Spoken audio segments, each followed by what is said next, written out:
자, 오늘 말씀은 일단 가장 기본이 되는 말씀은 이사야서 34장 16절입니다. 한 절이니까 안 찾아도 돼요. 자, 오늘 말씀의 가장 기본이 되는 그 말씀을 먼저 전하고 시작할게요. 읽어드릴게요. 이사야서 34장 16절. 너희는 여호와의 책에서, 성경이죠, 찾아 읽어봐라. 이것들 가운데서 빠진 것이 하나도 없고 제짝이 없는 것이 없으리니 이는 여호와의 입이 이를 명령하셨고 그의 영이 이것들을 모으셨습니다. 자, 이사야서 34장은 우리에게 무엇을 말씀하고 있냐면요, 여호와의 책에는 제 짝들이 있다는 겁니다. 근데 참 아쉬운 게 이단들, 그놈의 짝복음, 아까 검색을 좀 해보니까 짝복음 하면서 바로 그냥 전부 이단들이 요 말씀을 가지고 짝을 맞춰서 이단, 뭐 한상홍, 그리스도는 대한민국 사람이 아닙니다. 그리스도는 인종으로 따지면 어느 인종이에요? 유대인이에요. 유대인의 왕이에요. 그러니까 대한민국에서 메시아가 날 확률은 0%도 안 됩니다. 그딴 멍멍이 소리는 다 치워버리고 오늘 말씀은 우리에게 무엇을 가르쳐주고 있냐면 이 성경은 단편적으로 어디 한 말씀이 있지만 꼭 그것을 하나님께서 교차 증명하시기 위해 그림자적으로 보여주시는 말씀들이 항상 있죠. 대표적으로 뭐가 있었지? 예수 그리스도의 계시는 전체 성경이 증언해주고 있을 정도로 모든 게, 이거 항상 설교하다 말하잖아, 그지? 이거는 누구의 그림자예요? 그러면 예수님 나오셨네.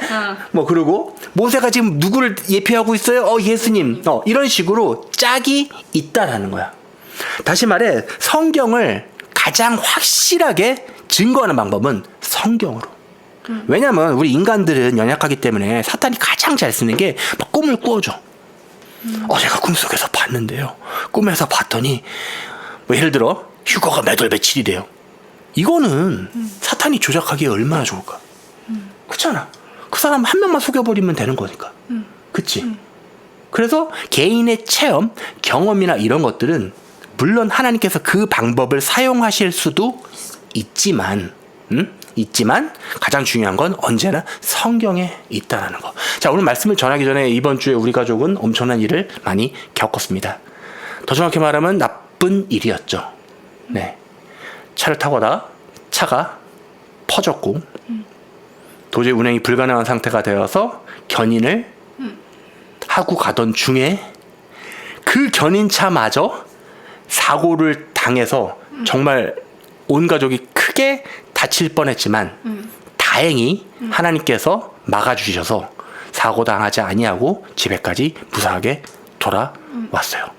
그러나 그럼에도 불구하고 아빠의 차는 아주 심각한 고장이 나서 엔진부터 시작해서 모든 구동계를 다 교체해야 될 정도로 굉장히 해서 사실 집에 와서부터 굉장히 낙담하고 걱정하고 또한 솔직히 말씀드려서 하나님께 많이 삐져 있었죠. 그냥 조금이 아니라 엄청나게 삐져 있었어요. 왜냐면은 하나님께서 100% 지켜주실 거라는 확신이 있는 사람이 그 정도 일을 눈앞에서 겪어버리니까 완전 낙담한 거야. 그 당시 하나님께서 주셨던 말씀이 엘리야였어요. 자, 오늘 그 엘리야서가 없죠. 네, 엘리야서는 없어요. 열왕기 상하에. 근데 문제는 그 엘리야의 일을 통해서, 엘리야가 어떤 낙심을 했었지? 오늘의 주인공이 될 아합과 그의 여편네라고 할게요. 네, 좋은 사람이 아니니까. 이세벨이 갈멜살 전투에서 그렇게 대승을 겪은 엘리야에게 뭐라고 그랬어? 내가 너를 죽여버리겠다. 근데 참 아이러니하게도 얼마 전까지 그 멋지게 하나님께서 물로 적셔버린 그 번제물을 응답하는 걸 보고, 또한 말보다 빨리 달리죠. 무슨 요즘 나오는 뭐 그런 히어로물에 그런 일을 겪었던 엘리야가 갑자기 어떻게 되냐면 낙심해서 어떻게 해요? 로뎀나무 밑에 가서 뭐해요?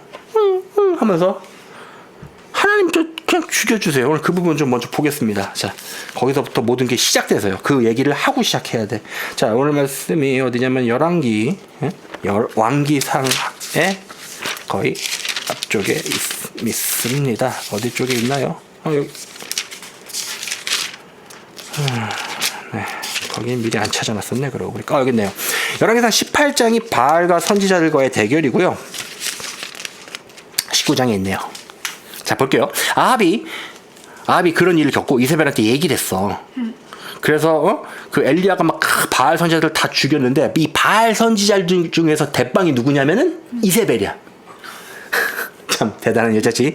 이 이세벨이 엘리야에게 사자를 보내서 그 당시 전화도 없고 카톡도 없고 문자도 없으니까 사람 보낸 거야. 뭐라고 하면 내가 내일 이맘때까지 내 생명을 그들 중 하나의 생명같이 만들지 아니하면 너 안 죽여버리면 신들이 내게 벌을 내리고 더 내리길 원하노라. 그러니까 자기 목숨 걸고 너 죽여버리겠다고 공언한 거야. 그럼 우리가 알고 있는 엘리야는 하나님이 세신 이렇게 나와야 될 것 같은데 의외로 여기서 엘리야가 어떻게 돼? 엘리야가 그것을 보고 일어나 그의 생명을 위하여 가서 뭐라 그래? 도망간 거야. 도망간 거야. 누구의 선지자가? 하나님의 선지자.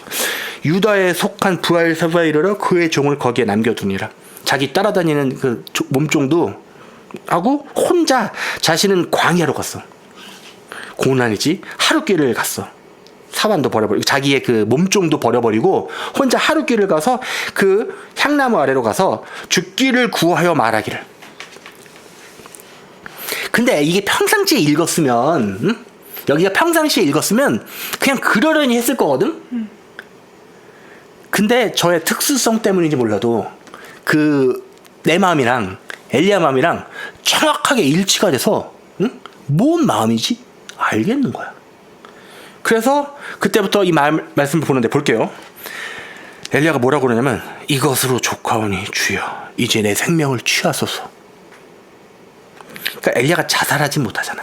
그 생명은 누구에게 있어? 하나님께 있어. 그러니까 나 좀 이렇게 좀 데리고 가세요. 그 소리야. 나 이제 이 땅에 미련 1도 없어요. 내가 내 조상들보다 낫지 못합니다. 그리고 그러다가 잠들었어. 근데 한 천사가 와서 뭐해? 출장 마사지를 해주죠. 그를 만지며 어루만지며 그에게 말하기를 일어나 먹어라. 심지어 이분은 배민이세요. 네, 배달까지 왔어요. 누가 보내신? 하나님께서 보내신 도시락까지 싸왔어요. 와, 대단하죠? 천사가. 그가 보니 보라 그의 머리맡에 숯불에 구운 과자와 물 한 병이 있더라. 그가 먹고 마신 후 다시 누우니. 근데 그걸 끝난 게 아니야. 또 누워. 힘이 있는 거 없는 거야? 없어. 없는 거야. 또 왔어. 주의 천사가 두 번째로 다시 와서 그를 만지며 말하기를. 왜 만지는지 알아? 힘. 이 사람이 이 죽을 결심하면 몸에 힘이 하나도 없어. 그리고 엘리야의 낙담 상태는 솔직히 그래. 우리 이해 못 하거든. 사람들이 아니 엘리야면은 하늘에서 막 불이 내려오게 하고 갈멜살 전투에서 바알의 선지자 그냥 다 썰어버리고 완전 거의 진짜 선지자 중에서 어떻게 보면 가장 멋있거든. 그 가장 멋있었던 선지자가 지금은 뭐 하고 있어? 하고 있어. 근데 솔직히 내가 엘리야는 아니지만 이때 이 말씀을 하나님께서 주시는데 읽는데 남일 같지가 않은 거야. 내 능력을 벗어난 일이 내 눈앞에 딱 벌어지니까 남일 같지가 않은 거야. 근데 좀 아이러니하게 그 상태에서 갑자기 하나님께서 말씀을 다 열어주시고 평상시에는 생각하지 못했던. 그래서 오늘 말씀은 이제부터 시작되는 이 말씀이 굉장히 중요합니다. 항상 하나님의 말씀은 중요하고 예배들마다 항상 중요했지만 이번 예배만큼은 어떻게 보면 사탄이 이 예배 자체를 드리지 못하게 하기 위해 엄청난 방해 공작, 심지어 우리 가족의 목숨까지 담보로 해서 방해 공작을 할 만큼 중요한 예배라고 판단되니 여러분들 꼭 놓치지 말고 끝까지 다 들으시기를 예수 그리스도의 이름으로 권면합니다. 그리고 그 결과 예수님께서 영광 받으시옵소서. 자, 그나마 천천히 볼게요. 오늘 찾아야 될 말씀이 좀 많아요. 자, 아까 얘기했듯이 분명히 여호와의 말씀은 짝이 있다고 그랬지. 그쵸? 자, 그래서 그때부터 성경을 계속 읽은 거야. 왜냐면 엘리야 마음이 내 마음이니까. 엘리야의 상태가 내 마음이니까. 자, 근데 성경에서 엘리야의 특이점이 하나 있어요. 그건 뭘까요? 위로. 유일하게 죽음을 보지 않고 하늘로 올라간 인물이라는 거지. 엘리야가. 그래서 어떻게 보면 사람들이 가장 선호하는 선지자 1순위야. 근데 이 엘리야가 하늘로 올라가기 전에 어떤 일이 있었어? 낙담했던 일이. 어느 정도로? 죽을 정도로. 그쵸? 자, 볼게요. 자, 이 일이 있고요. 자, 일단은 그 부분을 찾아보기 전에 어디를 또 봐야 되냐면요. 네. 네, 볼게요. 자, 첫 번째는 열왕기하 1장 10절부터예요. 11개. 지금 제가 보고 있는 것은 한글 킹제임스 버전인데 그때 말씀을 주셨던 버전이 한글 킹제임스 버전이라 그 버전으로 그대로 보고 있는 거예요. 저는 평상시에 개역 개정과 막 섞었습니다. 지금은 제가 읽고 있는 성경은 한글 킹제임스예요. 성경에 열왕기 상과 열왕기 하가 있는데 이건 일종의 역사서와도 같아. 이스라엘의 많은 왕들이 죽고 살고 이런 이벤트들이 기록된 건데 재미난 건 열왕기 상과 열왕기 하가 반으로 갈려 있어요. 열왕기 상에 대표하는 선지자라고 한다면 오늘 주인공이 되는 엘리야고요. 엘리사라는 선지자가 또 있죠. 그건 열왕기 화에 활동을 하게 돼. 엘리야와 엘리사의 가장 큰 차이점을 얘기한다면 엘리야는 열왕기 상의 활동을 끝내고 열왕기 하 2장에서 아까 말씀했듯이 휴거됩니다. 하나님께서 불말과 불병거로 하늘로 회오리 바람으로 올리세요. 성경에 기록되어 있는 말씀이야. 지어낸 것도 아니고 그대로. 자, 그 부분 먼저 볼게요. 2장 보니까요. 그 부분이 어디냐면요. 2장 11절이에요. 그들이 아직 가면서 이야기하는데 보라, 이 그들은 누구냐면 엘리야나 엘리사야. 불병거 한 대와 불말들이 나타나서 그들 둘을 갈라놓더니 엘리야가 회오리 바람을 타고 하늘로 올라가더라. 이 한 구절이야. 성경에서 휴거를 정말 진짜 제대로 묘사한 구절은 이거 하나야. 그게 그래서 그때부터 이 광경을 목격했던 엘리사는 엘리야의 갑절의 능력을 받게 돼요. 근데 엘리야가 조건을 달았어. 뭐라고? 내가 휴거되는 걸 목격하면 엘리야의 능력을 2배로 받게 돼. 왜 그런지 알아? 엘리사라가 자 오늘 말씀에서 열왕기상과 열왕기하가 나뉜다고 설명했잖아. 어? 그게 뭐라는 관점으로 나뉜다고 그랬어? 휴거라는 이벤트라고 그랬지. 그러면 마지막 때 환란이 휴거가 발생하기 전의 환란과 휴거가 발생한 이후의 환란은 우리가 체감하는 그 정도가 어떻다는 거야? 그 이상으로 난다는 거야. 다시 말해 적그리스도가 다스리는 적그리스도가 통치하는 그 시점이 되게 되면 엘리야의 능력으로는 힘들다는 얘기야. 그렇기 때문에 엘리사는 어떻게? 2배 갑절해. 자, 천천히 볼게요. 자, 오늘 말씀에서는 엘리야, 이 휴거된 유일한 여러 가지 힌트를 통해서 하나님께서 우리에게 감춰놓으셨던 진리를 보여주실 거예요. 내용이 좀 어려울 수 있으니까 잘 따라오시길 바랍니다. 첫 번째는 엘리야가 했던 일 중에서 하늘로부터 불을 내렸어. 자, 읽어드릴게요. 요거는 개역 개정이에요. 엘리야가 50부장에게 대답하여 이르되, 자, 이게 어떤 시점이냐면요. 열왕기야 1장 10절쯤 보면은 여기 어떤 상황이냐면 아합이 죽어버렸어. 응? 오늘의 굉장히 중요한 인물 아하방. 그리고 옆였네. 옆였네. 내가 이름도 얘기하기 싫어. 이세벨. 바알 선지자들 대빵. 죽었단 말이야. 그러고 나서 아하시아가 있는데 난간에서 이렇게 떨어졌어. 왕이. 그래서 병이 들었어.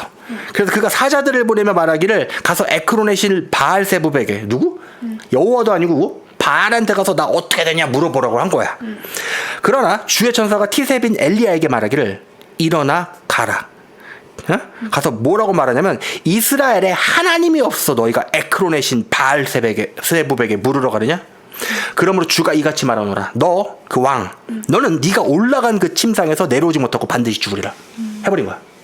그러니까 이 얘기가 지금 죽을락 말락 하고 있는 왕에게 전해졌어. 그럼 열이 받았지. 그래서 누굴 보내? 자, 볼게요. 그리고 왕이 50부장을 그의 50명과 함께 엘리야에게 보낸 거야. 뭐라고? 50부장을 50명과 함께. 제가 숫자를 강조하고 있죠. 숫자 50을 잘 기억해 두세요. 50명을 보냈지. 엘리야가 딱 보니까 산 꼭대기에 앉아 있어 지금. 뭐라 그래? 50부장이 그러는 거야. 하나님의 사람이여 왕께서 내려오라고 말씀하셨는데요. 그러니까 엘리야가 뭐라고 말하냐면 50부장한테, 야 만일 내가 하나님의 사람이라면 하늘에서 불이 내려와서 너와 너의 50명을 사르리라. 뭐라고? 하늘에서 불이 내려와. 그쵸? 네. 하자마자 하늘에서 진짜 불이 내려와서 50명 태워 죽였어. 거기서 끝이 아니야. 왕이 이런 미친 놈인 게, 진짜 미친 놈인 게, 자기 보낸 애들 하늘에서 불이 내려서 다 죽었잖아. 그러면 회개해야 되잖아. 50명 또 보내. 그럼 어떻게 돼? 두 번째 50명 무리도 전멸. 똑같이. 세 번째 보냈는데 다행히 그 50부장은 하나님의 사람이라 오자마자 어떻게? 오자마자 하나님의 사람이여 내가 겸손해. 나의 생명과 당신의 종들이 이 50명의 생명을 이렇게 해서 이렇게 돼.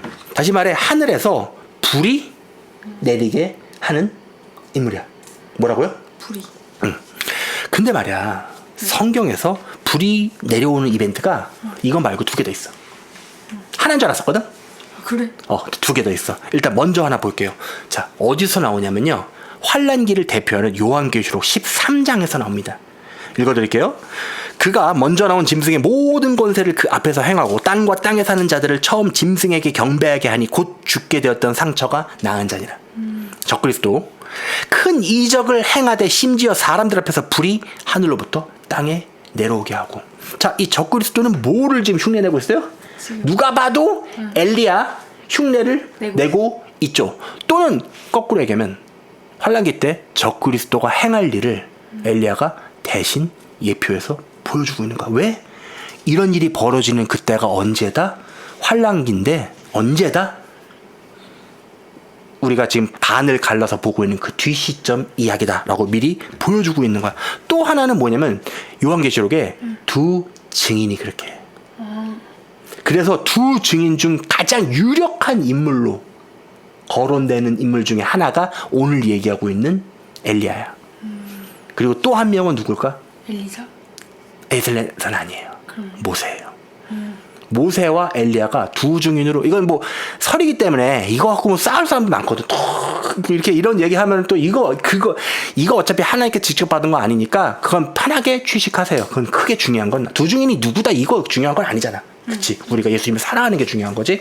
자, 엘리야가 하늘에서 불을 내리는 이벤트는 뭐와 관계가 있다고? 적그리스도의 통치 시기와 관계가 있다는 거야. 다시 말해 열왕기 하부터는 아주 본격적으로 적그리스도가 활동하는 그 시기를 그렸다고 할 수 있어요. 자, 두 번째. 자, 이번엔 예수님 말씀부터 먼저 봐야 될 것 같아요. 누가복음으로 갑시다. 그러니까 이거 다 내 엄마 신나게 찾고 있어. 찾으려면 힘들 텐데. 누가복음 21장이에요.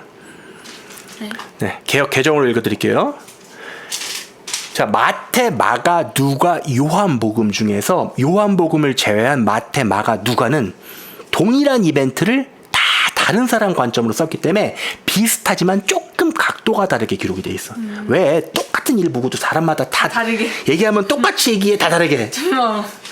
왜 그래? 사람마다 특성이 있어서 중요하게 보는 관점에 따라서 얼핏 비슷하고 심지어는 뭐 개수 안 맞기도 해. 왜 그런지 알아? 그건 성령님께서 일을 못 하시는 거야. 그 사람 특성이 그런 거야. 사람 특성. 그렇지. 성경에 근데 누가 복음만 기록된 일이 있어. 볼게요. 그게 25절인데요. 1월 성신에는 징조가 있겠고. 하늘에 징조가 있다는 거야. 요즘만큼 하늘에 징조가 많은 거는 뭐 더 이상 설명 안 해도 되지. 아까 좀 전에 그 이상한 일본의 구름 봤어 안 봤어? 봤어. 모르구름 봤죠? 구름. 네. 그리고 뭐 유럽 쪽에서 쓰나미 구름 밀려오고. 땅에서는 하늘은 그렇고 땅에서는 민족들이 바다와 파도의 성난 소리로 인해서 혼란한 중에 곤고하리라. 아니, 바다와 파도가 성나면은 육지에 있는 사람들이 곤고해져요? 그래요? 바다에 솔직히 20m, 오늘 풍랑이 세서 파도가 20m 높이입니다 라고 한다고 내륙에 사는 사람이 아니죠. 근데 파도가 치는데 내륙에 있는, 다시 말해 민족들이, 땅에서 있는 민족들이 혼란한 일은 딱 하나 있어요. 쓰나미. 네, 하야가 잘 말했죠. 원래 위치를, 바다의 경계를 정하시는 분은 여호와신데, 다시 말해 그 경계를 풀어버리면 어떤 일이 벌어지냐면 물이 육지로 올라옵니다. 다시 말해 쓰나미 정도 이벤트가 돼야만 사람들이 혼란하고 공고합니다. 그거보다 어떻게 더 혼란해져. 다 사겠다고 뛰는 거지. 높은 곳으로. 맞죠? 이게 누구 말씀이냐면 예수님 말씀이야. 그리고 언제냐면 마지막 때에 대해서 제자들이 물어보니까 예수님 말씀만큼 정확한 게 어디 있어. 그치? 우리가 그때를 보는 데 있어서. 그래서 26절에 보니까 사람들이 세상에 임할 일을 생각하고 무서워함으로 기절한대. 어느 정도냐면 이유가 뭐냐면 하늘에 권능들이, 이 원어로 보면 듀나미스인데 흔들리겠습니다. 다양한 해석이 있는데 내가 추측하기로는 운석 이벤트예요. 그러니까 휴거 직전에 있을 가장, 그러니까 지금 오늘은 몇 월 며칠 시기를 얘기하는 게 아니라 우리가 딱 보고 야 이거 진짜 이제 휴거가 발생할 거다, 예수님 오신다라고 볼 수 있는 가장 강력한 이벤트 두 개를 얘기해 준 거야. 그 키워드가 뭐야? 쓰나미와 그다음에 뭐? 운석. 또는 운석이 아니라 뭐? 하늘에서의 뭔지 모르겠지만 그걸로 해서 사람들이 다 뒤집어질 정도의 그 이벤트죠. 뭐 별반 다르진 않아요. 본질적으로. 그때 사람들이 인자가 구름을 타고 능력과 큰 영광으로 오는 것을 보리라. 이거 예수님 말씀이야. 나 언제 온다고 했어? 바다와 파도의 성난, 그리고 하늘에 임할 일 때문에 사람들이 무서워서 뒤집어지려고 할 때 그때 오겠다는 거야. 맞지? 누가 말씀하신 거야? 내 얘기가? 누가복음 21장 25, 26, 27절에 적힌 예수님 말씀이야. 자, 이걸 교차로 증언할게요. 왜냐면 여호와의 말씀이 항상 짝이 있다고 했죠. 자, 예수님이 뭘 타고 오신다고 하셨어? 구름 타고. 그지? 자, 데살로니가전서 우리가 잘 알고 있는 4장 13절부터 18절에 보면요. 또다시 사도 바울의 관점에서 휴거를 설명해주고 있는데 중요한 부분은 이거예요. 16절. 주께서 호령과 천사장의 소리와 하나님의 나팔 소리. 우리 아까 찬송 불렀죠. 사실 여러분들 설명 안 하겠는데 오늘 하나님께서 주신 찬송마저도 오늘 저희는 랜덤으로 찾거든요. 그냥 펴지면 그걸 그냥 불러요. 예배 드리기 전에. 근데 예레미야가 누구지? 엘리야가 병거 타고 하늘에 첫 번째 주신 말 찬송이 그거였어요. 그 다음에 뭐였었지? 병거 타고 나팔 소리. 그러니까 우리는 저희가 예배 드리기 전부터 이미 오늘 하나님께서 아예 이 예배를 얼마나 타이트하게 붙잡고 계시는지가 사실은 알고 있었었어. 자, 다시 하나님의 나팔 소리로 친히 하늘로부터 강림하시리니 뭐라고? 하늘로부터 오시는데 그리스도 안에서 죽은 자들이 먼저 일어나고 그리고 그 후에 우리 살아남은 자들도 그들과 함께 어디로? 구름 속으로 끌어올려. 왜? 예수님 어디 계시니까? 구름 타고 오셨으니까. 이 두 개의 퍼져 있는 말씀을 통해서 휴거의 시점에는 예수님께서 지상 강림을 하지 않으시고 어디에 계시다? 하늘에 계시다. 아직까지 지상에 내려올 필요는 없다. 지상에 내려오시는 거는 다 죽여버리러 오시는 거야.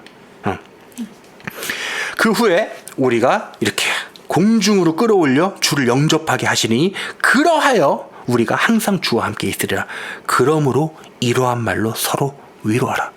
내가 이 말씀이 쫙 연차적으로 이게 몇 시간 안에 쭉 연차적으로 풀릴 때 이 상태였거든. 지금도 뭐 크게 다르진 않은데 많이 회복되긴 했지만 그런 상태에서, 그러니까 이 말씀이 풀어져서 우와 이러는데 또 개별적으로는 나도 이미 죽을지 엘리야 로뎀나무 상태라서 왜 갑자기 이런 상황을 만들어주고 나한테 이렇게 말씀 풀어주시는 거냐 이러고 있었어 진짜. 여기까지 이해하셨죠? 자, 그 다음 엘리야, 다시 말해 휴거의 프로토타입이 휴거되기 직전에 찾아왔던 인물들의 숫자가 몇 명이었어요? 50. 자, 지금까지 예배를 잘 들으시고 따라왔다면 50이라는 숫자가 뭘 의미하는지는 아시죠? 자, 정답선요 뭐예요? 희년을 의미합니다. 희년은 뭐예요? 성경에서 아주 중요한 회복되고, 다시 말해 휴거의 이벤트가 발생하기에 가장 적절한 해로 추정되는 게 언제냐면 희년이야. 보통 우리나라에서는 약간 희년의 의미가 이상하게 돼갖고 좌파들 막 이상한 빨갱이 그리스도인들이 막 희년 한국 막 이렇게 하고 막 써서 이 의미가 많이 퇴색했긴 했지만 희년은 원래 종이 자유인이 되는 거야. 묶인 자가 풀려나고 자기의 빚이 있으면 어떻게 해? 탕감받고. 그러니까 한마디로 누구한테 좋은 게 희년이에요? 부자들한테 좋은 거가 가난한 자들에게. 나 저기 공산당 그런 얘기하는 거 아니야. 희년은 누가 좋냐면 가난한 자들이 좋아. 그리고 자유인이 좋을까 종이 좋을까? 종들이 좋은 해야. 왜? 해방되니까. 우리가 이 땅에서 사탄한테 종노릇하고 있잖아. 근데 언제 우리가 풀려나면 가장 좋을까? 희년에. 자, 아까 분명히 읽었듯이 우리가 50이라고 거의 도배가 돼 있었죠. 응? 거기도 또 하나님께서 뭘 해놓으신 거야? 사인을 엄청나게 해놓으신 거야. 뭐라고? 휴거의 해는 언제와 관계가 있다? 이 희년과 관계가 있다. 볼게요. 50부장과 그의 군사 50명을 엘리야가 50부장에게 대답하여 이르되 그와 그의 군사 50명을 살랐더라. 성경에서 숫자를 너무 많이 반복해놨어. 또 거기서 끝난 게 아니라 왕이 또 다른 50부장과 그의 군사 50명을 엘리야에게로 보내니. 여기서 끝이 아니야. 엘리야, 자 볼게요. 이거 11개 직접 봐야 되는데요. 2장에 있어요. 2장이 휴거장이거든요. 2장에 보면은요, 2장 7절 한번 볼게요. 거기 가니까 지금 엘리야랑 엘리사랑 둘이 동행 중이야. 그리고 엘리사가 그 전부터 활동한 게 아니라 엘리야가 이미 알고 있어. 뭐? 자기가 이제 이 땅을 떠날 것을. 그래서 하나님께서 먼저 엘리사를 세우라고 명령해서 그때부터 데리고 다니는 거야. 한마디로 도제, 제자. 나를 대체할 또 다른 인물을 지금 데리고 다니는 거야. 엘리사도 별거 아니었어. 대머리고. 원래 선지자가 대머리면 진짜 없는 거야. 그래? 이 당시 이 땅에서는 어떤 머리가 좋은 건지 알겠어? 수염 닿을 정도로 많고 머리 우리 봤죠. 그런 인물이어야 되는데 엘리사는 그래요. 근데 주께 2장 볼게요. 11개야. 주께서 회오리 바람으로 엘리야를 하늘로 들러 올리려 하실 때, 다른 말로 휴거하려고 하실 때 엘리야가 엘리사랑 함께 길가를 나가. 근데 엘리야가 자꾸 엘리사를 뭐야? 따로 보내려고 그래. 근데 엘리사가 필사적으로 들러붙어 뭐라 그래? 주께서 살아계시는 한 또 당신의 혼이 살아있는 한 내가 당신을 떠나지 아니하리이다. 절대 안 떨어져. 응? 그러고 있는데 그때 베델에 있는 선지자들의 아들들, 베델은 베들레헴 어딘지 알죠? 예수님과 굉장히 관련 있는 그곳에서 선지자의 아들들, 선지자 학교가 있어 여기에. 그 선지자의 아들들이 엘리사한테 와서 뭐라고 그러냐면, 주께서 오늘 당신의 선생을 당신의 머리 위로 취해 가실 것은 당신은 아십니까? 이러는 거야. 한마디로 선생님 오늘 휴거로 하나님께서 데리고 가신다는데 너 아니? 이러는 거야. 자 볼게요. 17절. 자, 7절 볼게요. 7절. 선지자들의 아들들 50명이 가서. 이 정도면 집착 아니야? 맞지? 그지? 또 뭘 얘기하고 있어? 50년인 걸 강조하고 있는 거야. 50이라는 숫자를 통해서 50명이 가서 멀리 서서 바라보니 그들 둘이 요단가에 섰는데, 응? 자, 요거는 잘 기억해. 요 8절 중요해요. 엘리야가 자기 외투를 들고 그것을 말아서 물을 팍 치니까 물들이 이리저리 막 갈라지면서 그들 둘이 마른 땅 위로 건너가더라. 그러면서 이제 엘리사가 요청해. 엘리야가 내가 너 뭐 해줄까? 그랬더니 내가 청하오니 당신 영의 2배의 분량이 내게 있게 하소서. 그러니까 엘리야가 허허 어려운 것을 구하는구나. 근데 하나님께서 나를 내게서 취해 가시는 것을 네가 보면 네가 그렇게 되리라. 자, 이 엘리사는 어떤 인물들을 얘기하냐면 휴거 이벤트 이후에 남겨질 자들 중에서도 하나님의 사람들이 있잖아. 근데 이들은 휴거를 목격을 해. 근데 자기가 남겨졌다는 걸 깨닫게 돼. 근데 하나님께서 버린 인물들은 아니야. 그 일 때문에 2배의 갑절의 영감을 얻고 순교의 자리까지 나아가서 영광을 얻게 되는 자들이야. 그래서 뭐랑 연결되냐고? 사로잡혀갈 자는 칼에 주고, 그러니까 다른 편을 참조하다. 이것까지 얘기하는 오늘 너무나 방대해서 요거는 좀 빼놨어. 나중에 기회가 있으면 또 자세하게 설명할게요. 요한계시록 13장에 있는 말씀이에요. 그래서 그때 그게 휴거의 가장, 그러니까 구원받는 2가지 방법이라고 했지. 첫 번째 뭐야? 사로잡혀 가고, 다시 말해 들어올리고 휴거 당하고, 아니면 남아서 어떻게 죽어야만 해. 왜냐면 그 적그리스도가 짐승의 표를 받지 않으면 다 죽여버리거든. 그럼 끝까지 버티면 어떻게 돼? 2배의 갑절의 영감과 이걸로 버티다가 결국 어떻게 돼? 죽어서 주님 뵙는 거야. 자, 그래서 엘리야가 어렵다고 그랬지. 그렇지만 보시는 내가 나를 내게서 취하여 가시는 것을 네가 보면 너가 그렇게 될 거야. 그러나 못 보면 있잖아. 그렇게 되지 아니야. 그렇게 얘기하고 있는데 갑자기 불말과 불병거가 나타나서 그들 둘을 갈라놓더니 엘리야가 회오리 바람을 타고 하늘로 올라가더라. 엘리야가 휴거가 슉 돼버렸어. 그치? 자, 그 다음 다시 이제 열왕기 상 22장으로 가야 돼요.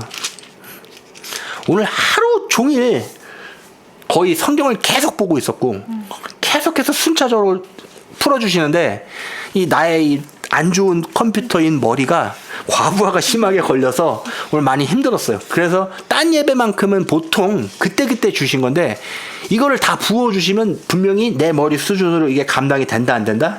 안 된다. 그래서 오늘만큼은 미리 다 정리해놨어요. 왜? 내용이 방대하기 때문에. 자, 네 번째 키워드는요. 시리아와의 전쟁이에요. 자, 시리아. 시리아 아까 천천히 되니까 좀 이해가 돼? 자, 볼게요. 열왕기상 22장 1절부터 볼게요. 열왕기상 22장. 자, 열왕기상이라는 얘기는 지금 엘리야가 아직 활동하고 있어. 휴거되기 전이에요. 그리고 이 당시 아직 아합 왕이 죽지 않았어요. 아합 왕이 죽진 않았어.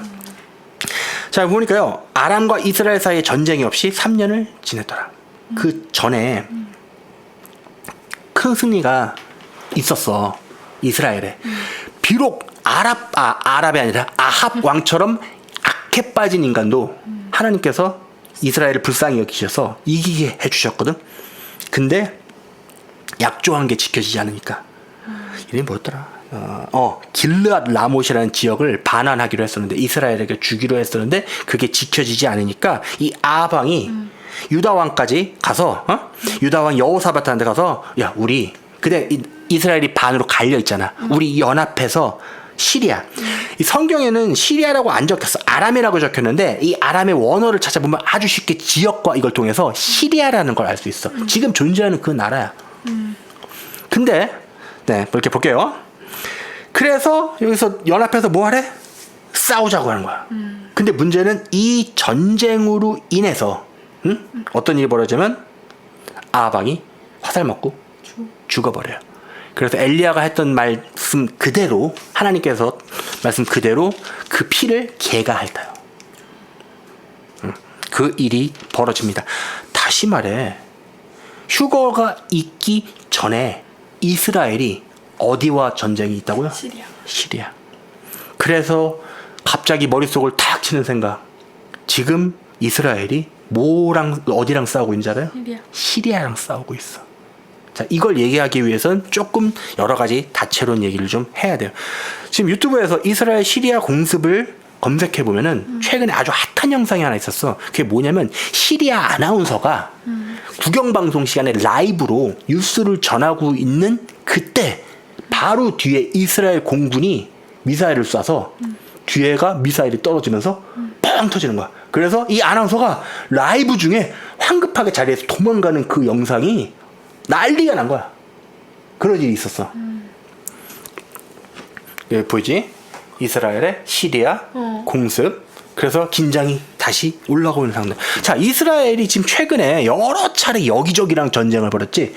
제일 처음에 문제가 됐던 건 가자 지구에서 어떤 일을 벌였어? 와서 납치해가는 일이 있어서 그때부터 모든 게 시작된 거야. 그 전까지는 이스라엘이 이렇게 막 확 하지는 않았어. 그때 이스라엘이 가자 지구 다 박살을 내버렸지. 그 다음에 어디야? 이란. 의외로 이란이 강력하고 굉장히 세게 항전할 거라고 생각했었는데 어떻게 됐어? 핵시설까지 두드려 맞더니 이란이 지금 나 많이 맞은 것 같으니까 우리 그만하자. 거의 그 중동의 이슬람의 맹주 같은 모습을 보이지 않고 완전히 꼬리를 말아서 도망가는 형색을 취하면서 자, 지금 이스라엘 입장에서는 이 벤자민 네타냐후의 정치적 입지가 굉장히 어려운 상태야. 쉽게 얘기해서 어떤 상황이야? 자기 정권의 목을 내놓기 일보 직전인 상황이야. 이 정치는 뭐가 중요하냐면 의석이 중요한데 지금 그 전체 의석에서 절반을 살짝 넘겨오는 상태야. 그래서 지금 같이 연합 맺은 정당들 중에서 군소 조그만 애들이 몇 개만 빠져나가도 이미 네타냐후는 정권을 유지하기가 힘들어. 그런 상황이야. 그래서 이 네타냐후가 정권을 유지하려면 유일한 방법이 뭔밖에 없는 줄 알아? 그게 유일한 게 전쟁이야. 전쟁을 치게 되면은 국론이 분열된 게 어떻게 돼? 일단은 다 무마되고 내부로 집결이 되면서 야 일단 그런 얘기는 나중에 하고 지금 너희들이 안전한 게 중요하잖아. 자, 그래서 이스라엘 입장에서 그동안 가장 문제가 됐던 건 첫 번째로는 가자 지구의 난민들이었어. 얘네들이 어떤 일을 필리스티안 난민이지? 자꾸 와서 폭탄 테러하고 장벽으로 가둬놨는데 막 소녀가 쫄래쫄래 왔는데 갑자기 소녀 몸에 조그만 애기 폭탄물이 터져서 거기 군인들 다 죽고. 그러니까 그 완전 눈에 까셨단 말이야. 근데 지금 그게 완전 다 해결돼 버렸어. 왜? 가져지고 지금 쑥대밭 완전 폐허가 돼 버렸거든. 그 다음에 이스라엘 입장에서 또 문제가 되는 건 어디야? 이란. 왜? 핵. 근데 지금 어떻게 됐어? 다 해결됐지. 그 다음에 눈을 돌리니까 어떻게 되냐면 시리아란 나라인데 이 시리아는 어떤 특성을 갖고 있냐면 그 전에 잡고 있던 정부는 이스라엘에게 아무 문제가 없었어. 근데 내전을 통해서 정부가 바뀌어지면서 쉽게 얘기해서 이슬람 극진 세력, 응? 수니파 시아파가 있거든. 근데 이름이 순위 그러면 순할 것 같잖아. 근데 순위가 센 애들이야. 응? 시아가 좀 온건한 애들이고 이 순위파의 맹주가 다시 잡게 되면서 어떤 일이 벌어지면 시리아가 과거에는 순한 맛이었다면 지금은 매운맛으로 바뀌어버린 거야. 근데 다행히 이스라엘 입장에서 다행히 걔네끼리 툭탁툭탁 하는 상황 속에서 걔네들의 그런 주된 방공망 미사일로 떨어뜨리는 거 이런 게 다 무력화됐기 때문에 지금은 이스라엘 전투기가 시리아에 가서 융단 폭격을 퍼도 막을 전력이 전혀 없어. 그리고 아까 말했듯이 벤자민 네타냐후는 지금 전쟁을 계속 못하면 자기 내려와야 돼. 사람이 정권을 잡으면 내려오고 싶어 할까? 계속 유지하고 싶어 할까? 그리고 또 벤자민 네타냐후는 아주 중요한 하나가 있어. 스캔들이 있어. 5년 전부터. 그래서 재판이 진행 중이야. 그게 뭐냐면은 뭘 받았대 뒤로. 근데 정치인들은 그런 거 중요하잖아. 그래서 공직 시절에 조금도 아니고 많이 받은 뒷돈을 뭐라고? 돈. 잘은 모르겠는데 네타냐후가 그 돈 욕심이 많은가 봐. 그런 스캔들이 있었어. 자, 근데 문제는 이 시리아와의 전쟁이 계속 있던 게 아니라 2024년 시리아 내전, 좀 전에 얘기하던 거에서 왜 웃었어? 2024. 아니 아까 무슨 뭐 뺐는데 맞아, 그거야. 그 얘기 이제 나올 거야. 2024년 시리아 내전에서 아까 말했던 아사드 정권 순한 맛이 몰락하자 이스라엘이 갑자기 1974년 시리아와의 국경 협정의 무효를 딱 선언한 거야. 뭐라고? 갑자기 1974년 그때만 싸웠었고 거의 지금 꽤 오랜 기간 동안 지금 평화가 시리아와 이스라엘이 이어지고 있었는데 갑자기 충돌한 거야. 자, 그러면서 이제 이거 지금 위키피디아에 나온 거 읽고 있는 건데 상세로 나가. 그래서 아까 보니까 2024년 1974년 갑자기 빼보고 싶더라고. 그 계산해봤더니 뭔 숫자가 또 나왔는지 알아? 50. 50년 만에. 근데 이 1974년 이때 전투가 뭐냐면 욤키푸어 대속제일 전쟁이야. 이스라엘이 골란 고원을 가지고 영토를 수복하는 중동 말도 안 되게 이스라엘이 얼마 되지 않았던 삐리삐리하던 시절에도 중동의 맹주들을 다 물리치면서 가장 최강이라는 걸 입증시켰는데 전쟁이 거의 한 50년 정도 없었어. 그래서 2024년부터 2025년까지가 희년 사이클이구나라고 의심하게 된 거야. 왜? 이 희년 사이클에 뭔 일이 벌어진다고? 희년 사이클은 중요한 얘기를 하는데 하나가 더 있는데 땅이 원래 주인에게 돌아가. 그럼 이게 어떤 일인지 알겠지? 이게 하나님 관점에서는 사람을 해방시키는 것도 중요하지만 또 뭐가 중요해? 땅을 원래 주인. 하나님께서 성경에서 땅을 주인을 임명하신 건 내가 알기로 하나밖에 없어. 누구야? 아브라함에게. 그리고 가나안 정복해서 각 지파별로 다 땅 얘기하잖아. 우리는 관심도 없는 것 같은 그 땅 얘기를 성경은 굉장히 열심히 하려 한단 말이야. 그러면 이건 하나님께서 굉장히 중요하게 보시는 거야. 그러니까 이 희년에 일어나고 있는 또다시 전쟁으로 인해서 어떤 일이 벌어질 거라는 걸 우리가 알 수 있어? 아, 원래 하나님께서 주신 땅이 회복되겠구나. 우리 그거 알 수 있지? 그래서 아합 왕은 사망 전에 시리아를 2번이나 크게 무찔러. 욤키푸어 전쟁 때 했고, 지금도 2024년 걸쳐서 지금 시리아는 완전 박살나고 있는 중이야. 2024년 12월 8일부터 현재 진행 중인 건데, 침공 개시일부터 약 230일이 지나고 있는 건데, 이게 뭐냐면 바산의 화살 작전이야. 또 이름이 뭐야? 화살. 바산의 화살. 아합 왕 뭐 맞고 죽었다고? 화살 맞고 죽었어. 쎄하죠. 그렇게 진행되고 있어요. 자, 마지막. 아합 왕은 죽기 전에 잘못을 하는 게 있어. 크게. 나봇의 포도원. 포도원? 아 맞다 아까도. 네, 포도원. 이건 뭐 마이너한 건데, 뭐냐면 쉽게 우리가 딱 포도원을 봤는데 좋아 보여. 그래서 팔려고 그랬는데 이놈 나봇이 뻗팅겨. 그래서 집에 가서 이러고 있으니까 그 옆에 내 이세벨이 와가지고, 이 여자들한테 이 옆에 내라고 하는 거 아니에요. 이세벨만 그렇게 얘기하는 거야. 이 옆에 내가 와서 뭐라고 하냐면, 에휴, 왕이 이스라엘 다스리는 거 맞습니까? 걱정 마, 내가 갖다 줄게 해서 불황자를 시켜갖고 죽여버리고 강제로 그냥 왕이 갖고 싶은 포도원을 뺏는 일이 벌어졌어. 그래서 하나님께서 죽여버리려고 하셨는데, 아합이 또 특이한 캐릭터인 게, 또 그 얘기 듣더니 겸손해져. 볼게요. 자, 아합이랑 엘리야랑 만났어.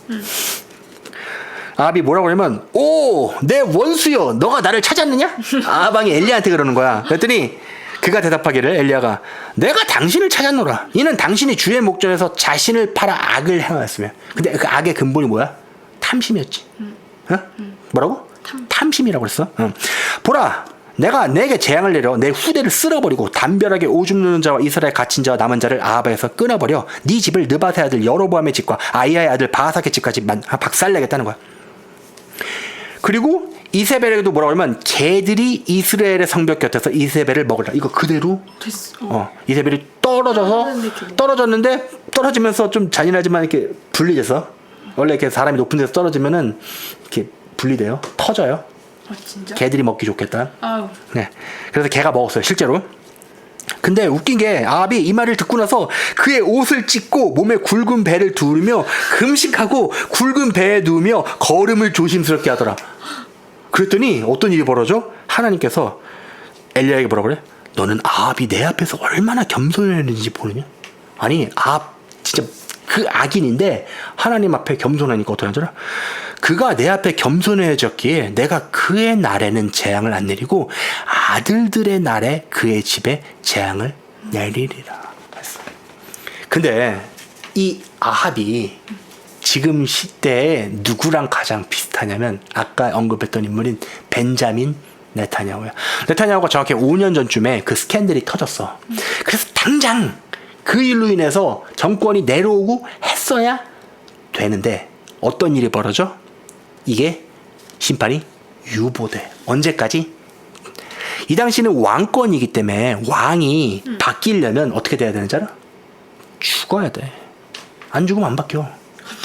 그럼 장수하면은 개. 그 장수하면 그래서 장수하면 대표적으로 맞아. 장수한 왕이 누구야? 다윗왕. 다윗왕 어느 정도야? 몸이 추워서. 알지?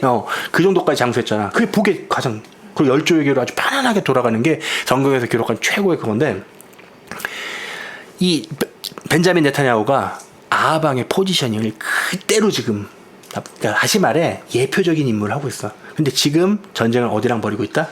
시리아랑 벌이고 있다. 아마 자기 임기, 지금은 꼭 죽어야 바뀌는 게 아니기 때문에 네타냐후가 죽는다는 얘기를 하는 게 아니라 어떤 일이 벌어질 거라는 얘기를 하는 거야. 이 일로 인해서 정권이 바뀌고, 그 다음 정권에 총리가 들어서는 지점부터 이스라엘에게 본격적으로 적그리스도의 시대가 오면서 뭐가 내린다는 거야? 다시 말해, 요 바뀌는 시기가 뭐로 가장 유력하다는 거야? 마찬가지로. 거기까지가 오늘 봤던 그 모든 거 다 했나? 다 했나? 너무 내용이 너무 방대해가지고 머리가 엄청 머리가 정리가 안 돼. 네. 오늘 말씀은 앉아가지고 절대 짜맞추려고 했던 것도 아니고, 그리고 솔직히 말씀드려서 아까 맨 처음에 일부러 그것조차도 그 일이 뭐라도 뭐 네. 차를 뭐 1주, 2주 정도 고쳐야 될 정도로 크게 고장, 차라리 사고였다면 보험 처리라도 될 텐데 그것도 아닌 그런 상황. 그러니까 제 입장에서는 앉아가지고 머리 굴리면서 여러분들 성경 가지고 그럴 상황이 아닌데, 그 가장 극도로 겸손해져 있는 그 상태 속에서 주님께서 강권적으로 풀어주시고 전하라고 강권하셨기 때문에 전하는 내용이니까 여러분들 잘 들으시고, 이해가 잘 안 되시면 몇 번 들으셔서 머릿속에 어떤 시기를 얘기함도 아니지만 이 정도로 확실하게 주님께서 주셨으니까 정말 때가 가까워진 것 같아. 여담이지만 지금 불의 고리, 다시 말해 지진, 이게 활성화가 그 어느 때보다 심합니다. 불과 며칠 전에 러시아 캄차카 쪽에서, 지방 쪽에서 진도 7.6, 7.0 강한 지진이 나면서 이 불의 고리를 따라서 점점점 진앙이 내려오는 형국인데, 특이하게 오늘 좀 전에 지진 어플로 확인해 보니까 진도 6짜리가 일본을 지나가고 또 다시 마치 일본을 사이에 두고 저 아래쪽에서도 진도 6 정도가 터졌어. 근데 이 뭐가 무서운 거냐면 지진의 응력이라는 게 계속 쌓인단 말이야. 그래서 어느 정도 한 진도 4나 5로 좀 털어주는 게 좋은 거. 차라리 난 거야. 근데 요즘 며칠 정말 조용할 정도로 일본 근처에 지진들이 줄어든 상태야. 지진 나기를 기다리는 게 아니라 뭐를 보고 있는 거냐면 주님이 언제 임하실지 그 징조에 대해서 보고 있는 거야. 요즘 날씨나 기상이변, 이런 재해 같은 것들 여러분들 유튜브에서 조금만 검색해 보셔도 그동안과는 비교도 할 수 없을 만큼 수많은 1월 성신의 징조, 자연재해, 그리고 우리나라 저쪽 경남 쪽에서는 엄청난 일이 벌어졌어. 또 이번에 비가 너무 많이 오면서 그 토사 이런 것들이 경남 쪽으로 다 내려가면서 해안이 쓰레기장으로 변했어. 그래서 거기 어업이 불가능할 지경이 됐어. 그리고 조개고모고 다 폐사하고 지금. 우리 지금 평안하다 안전하다 이렇게 살고 있지만 잘 눈을 들어서 보면은 여러 삶의 영역이 있는 가운데 어떤 일이 벌어지냐면 이미 재난과 재앙이 마치 온도차와 시기는 좀 차이가 있지만 파도가 밀려오듯이 어느 곳은 먼저 닿고 어느 곳은 좀 늦게 닿고 이렇게 진행되고 있는 상황이야. 근데 우리가 지금 살고 있는 시기가, 지금 이 시기가 딱 어때? 여름 휴가지. 어떻게 보면 사람들이 가장 평안하다, 안전하다 하면서 휴가와 그걸 즐기는 걸 나쁘다고 얘기한 게 아니에요.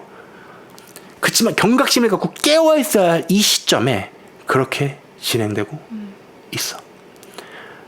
오늘 말씀의 가장 본질은 주님이 재림하시기에 그 어느 때보다 가까워졌고, 정말 이렇게 별거 아닌 죄인 중에 죄인에게도 진짜 그런 이벤트를 통해서라도 정신 차리고, 사실 제가 솔직히 고백하면은 하도 맨날 주님 오신다, 맨날 바로 전쟁 난다, 재난 터진다, 그런 얘기를 그동안 몇 년 동안 수도 없이 전해왔잖아. 근데 아무 일도 안 벌어지니까 나도 어떤 생각이 드냐면, 나 양치기 그래서 개인적으로는 자제하고 싶었던 거야. 근데 이번 일을 통해서 하나님께서 겸손하게 만드시면서 가장 먼저 저에게 책망하셨던 게 뭐냐면, 너는 내가 왜 전하라는 거 똑바로 안 전하냐. 그게 가장 메인 쟁점이었어. 그래서 주님 앞에 회개했겠지. 솔직히 지금 상황에서 회개 안 할래? 안 할 수가 없잖아. 저 지금 많이 진짜 겸손해졌거든요. 하나님 앞에.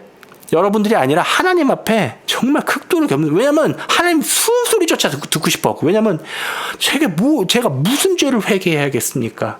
근데 내가 그 과정 중에서 내가 죄를 회개해야 될 것보다는 하나님께서 계속 주시는 말씀은 이 시대와 그리고 하나님의 심판이 얼마나 임박했는지를 보는 거야. 그러니까 내가 기대하는 대답은 너 이거 잘못했어, 너 이거 회개해. 다시 말해, 내가 나름 하나님 앞에 선지자라는 타이틀을 걸고 나만 보고 있었던 거였어. 하나님께서 이번 일을 통해서 그 시야를 나가 아니라 어느 쪽으로? 원래 나의 쓰임에 맞게 이 열방과 이 민족을 향해서 보게 만드신 거야. 그래서 정신 차리고 봤더니 이제부터 이런 일들이 벌어질 것을 눈을 열어서 성경을 통해서 열어주신 거지. 그래서 하나님 죄송합니다. 제가 원래 쓰임대로 오리지널로 다 하지 못했네요.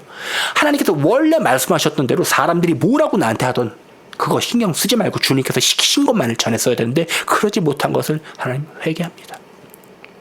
여러분, 우리가 이 땅에서 살아갈 날이 정말 얼마 안 남았어요. 여러분들이 귀중하게 보는 것들, 이 손에 쥐고 이게 영원할 거라고 착각하는 그런 것들이 절대 오래가지 않아요. 우리에게 중요한 것은 이제 닥칠 이 재앙과 하나님 여호와 하나님의 이 임박한 진노로부터 우리가 피해야만, 구원받아야만 우리가 살 수 있습니다. 단순히 목숨이 아니라 그 영혼까지 죽이시는 하나님의 그 무서운 재앙의 손에서 우리는 유월되어야 합니다. 어떻게 해야 할까요? 어떻게 해야 할까요? 오늘 아합의 이것을 통해서 우리가 배운 게 있어. 아합처럼 그렇게 악한 자도 주님 앞에 겸비해졌더니 하나님께서 뭐라고 하죠? 엘리야한테 난 자랑이라고 보였어. 그치? 너 봤냐? 너는 아합이 내 앞에서 얼마나 이게 하나님께서 자랑하시는 게 아니라 뭐여주 보시는 거야? 그 회개하는 자의 그 모습을 그렇게 악한 아합이라 할지라도 하나님께서 엘리야에게 말씀하시는 거 보면서 얼마나 크게 보시는지. 다시 말해, 우리에게 필요한 건 단 하나 없어. 뭐야? 회개. 겸손하게 주님 앞에 무릎 꿇고. 왜냐면 우리가 오랜 시간 버텨오면서 곧 주님 오신다고 하셨는데 맨날 아니야. 그러니까 어떻게 돼? 마음이 단단해져 갖고 선지자들, 하나님의 사람들이 회개하라고 외치는데 그냥 그런 거 이러고 있는 거야. 그거를 하나님께서 뭐라고 하시냐면 악한 자들이라고 하라고. 내가 나의 벗들과 나의 선지자를 그렇게 몰라서 외쳤는데 회개하라고 그렇게 오랫동안 준 기간 동안 너희들은 회개하지 아니하고 하나님 여호와 앞에 얼굴을 단단히 해가지고 오히려 그런 하나님이면 내가 안 믿어 이러고 있는 이 악에 빠진 세대를 하나님께서 과연 얼마나 더 참으셔야겠습니까? 시간이 있을 때 회개하고 예수 그리스도의 긍휼이 있는 동안 그의 손을 붙잡으시는 여러분들이 되시길 예수 그리스도의 이름으로 축원합니다. 기도할게요. 하나님 감사합니다.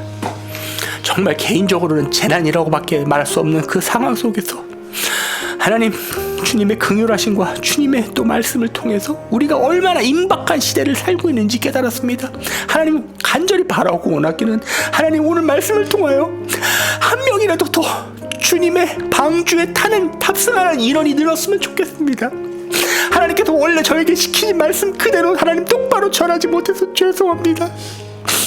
하나님 나는 딴에는 정말 하나님 말씀 잘 들으려고 발버둥치며 부들부들 떨고 살아왔다고 착각했었는데 하나님 그러지 못한 순간들이 너무나 많았음을 하나님 회개합니다.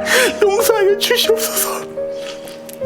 하나님 오늘 말씀을 통하여 하나님 많은 자들이 주 앞에 돌아오게 하시고 회개하게 하시고 하나님 임박한 재앙으로부터 피하여 주의 방주에 올라타요 예수 그리스도의 그 극진한 보혈의 사랑으로 안으로 들어가는 역사를 하나님 체험하여도 하나님 구원받는 믿음의 자녀들이 더 늘어날 수 있도록 허락하여 주시옵소서.